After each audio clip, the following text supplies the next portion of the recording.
নমস্কার, আপনারা দেখছেন এমবিএস নিউজ আর আমি আপনাদের সঙ্গে রয়েছি পিঙ্কি রায়। এখন আসছি বিস্তারিত খবরে।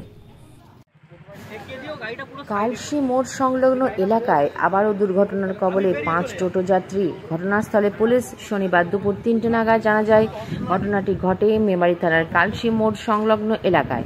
হায়দার মণ্ডল নামের এক টোটো চালক 5 জনকে টোটোতে চাপিয়ে ভাড়া নিয়ে যাচ্ছিল। এমন সময় একটি 4 চাকা গাড়ির সঙ্গে সংঘর্ষ হয়। অল্প বিস্তর 4 জন টোটো যাত্রী আহত হলেও টোটো চালক ও এক মহিলা টোটো যাত্রী গুরুতরভাবে জখম হওয়ায় স্থানীয়রা টোটো চালক ও জখম মহিলাকে মেমারি গ্রামীণ হাসপাতালে নিয়ে আসে। ঘটনাস্থলে উপস্থিত হয় মেমারি থানার পুলিশ অফিসার নানুবাবু।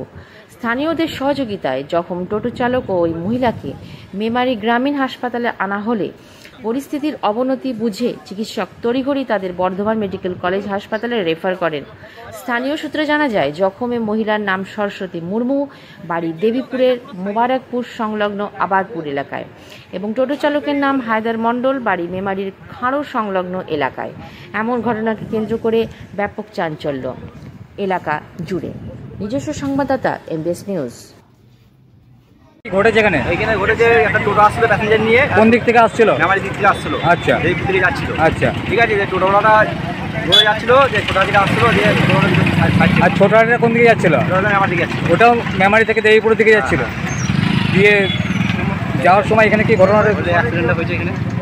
এটা কোন জায়গার? এখানটা এটা তোমার কাশ্মীর বলে। টোটোয় কতজন ছিলেন? 6-7 জন ছিল।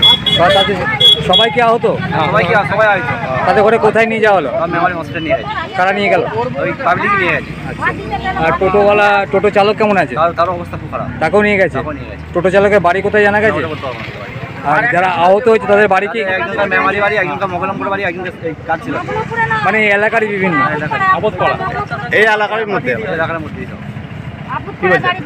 হ্যালো, কথা ঠেকিয়ে দিও গাড়িটা পুরো সাইডে করে। যে গাড়িটা গড়ালে নিচে চলে যায়, গাড়ি পাল্টি মারি।